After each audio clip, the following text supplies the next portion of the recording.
औज़ुबिल्लाहिमिनश्शैतानिर्रजीम बिस्मिल्लाहिर्रहमानिर्रहीम। Hello viewers, कैसे हैं आप? मैं हूं अज़मत मुस्तफ़ा और आप देख रहे हैं मेरा यूट्यूब चैनल अज़मत व्लॉग।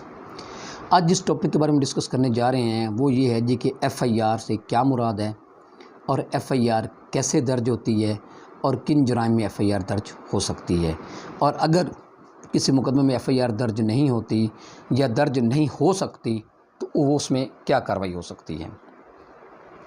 तो सबसे पहले आप मेरे YouTube चैनल को सब्सक्राइब कर लें ताकि मेरी हर आने वाली वीडियो आप तक बासानी पहुंच सके।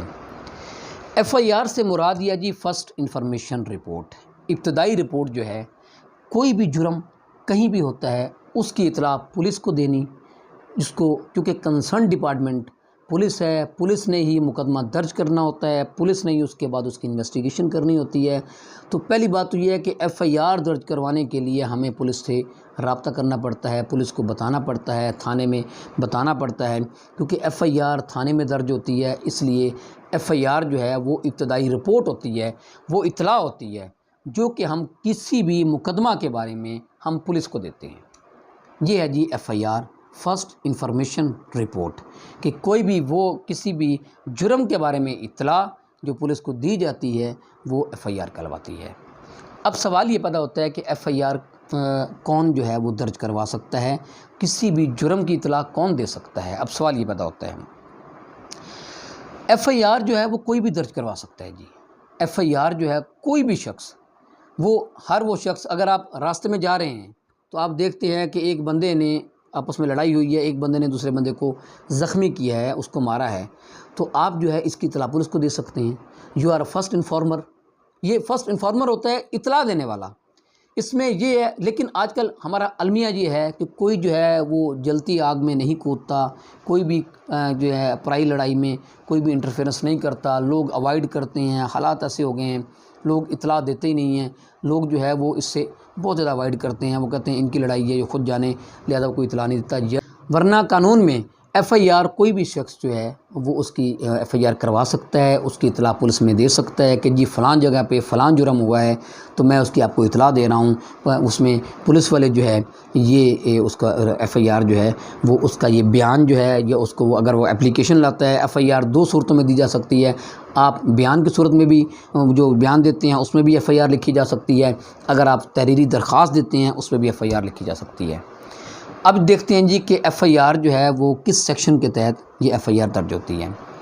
ये सेक्शन है जी 154, 154 जो है वो CRPC जो है ज़ाब्ता फ़ौजदारी का, उसके तहत जो है ये कोड ऑफ क्रिमिनल प्रोसीजर का ये दफ़ा 154, इसके तहत एफ़आईआर दर्ज होती है।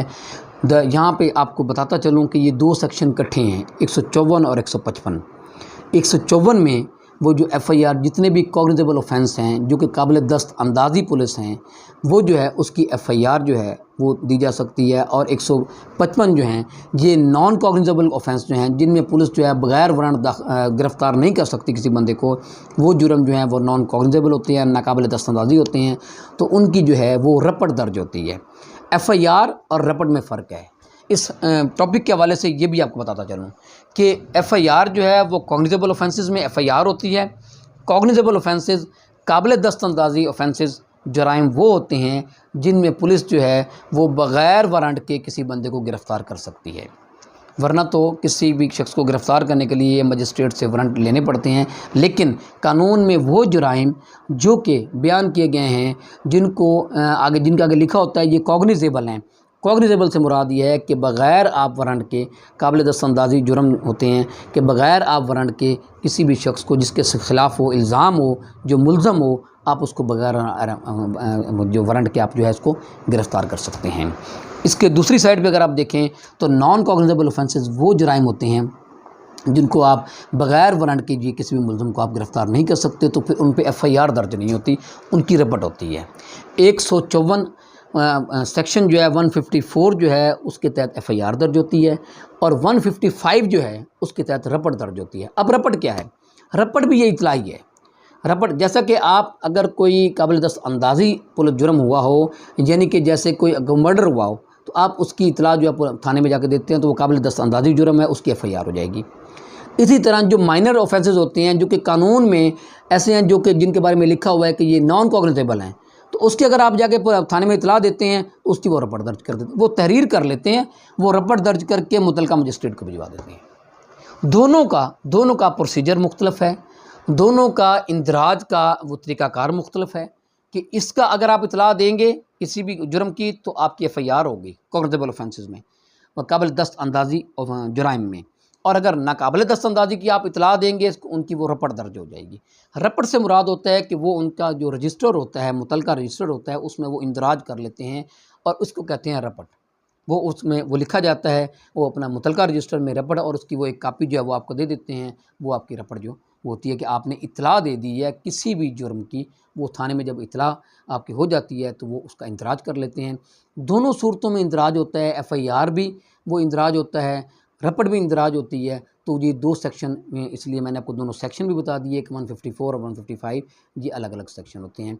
फिर आगे इन दोनों की कार्रवाई का तरीक़ाकार मुख्तलिफ होता है। सिर्फ आपको मुख्तसरन बता देता हूँ कि 2 FIR होती है, उस पे FIR दर्ज होने के बाद इन्वेस्टिगेशन फ़ौरन शुरू हो जाती है, लेकिन जो रपट होती है उस पे इन्वेस्टिगेशन शुरू नहीं होती, उसकी जो कापी जो है उसको जो भिजवा दिया जाता है इलाका मजिस्ट्रेट के पास, वो अगली कार्रवाई अगला इलाका मजिस्ट्रेट करता है। उनको बता दिया जाता है जी कि ये कुछ जुर्म के बारे में जो कि नाकाबिल दस्तअंदाज़ी जुर्म था, उसकी रपट हमने दर्ज की है, उसके बाद उनके पास भिजवा देते हैं। तो ये तरीक़ाकार है। बाकी इससे अगला जो टॉपिक क्या शुरू होता है, फिर इंशाल्लाह नेक्स्ट वीडियो में हम इसको बताएंगे कि जब FIR हो जाती है तो फिर इन्वेस्टिगेशन का प्रोसेस और उसके बाद फिर ट्रायल का प्रोसेस कैसे होता है, ये इंशाल्लाह फिर किसी वीडियो में हम बताएंगे। आज की वीडियो में ये कि FIR क्या होती है और रपट क्या होती है और इन दोनों को कौन कौन सा कानून जो है वो डील करता है, ये हमने आज की वीडियो में से डिस्कस किया है। अब इंशाल्लाह अगली एक वीडियो में FIR और इस्तिगासा कंप्लेंट में क्या फ़र्क होता है, ये भी इंशाल्लाह इस पे एक अलग से टॉपिक है और इस पे एक अलग से वीडियो बनाएंगे। तो मैं उम्मीद करता हूँ इस हवाले से आपको कुछ ना कुछ एक हासिल होगी। इसके साथ मुझे इजाज़त दीजिए। अल्लाह हाफ़िज़।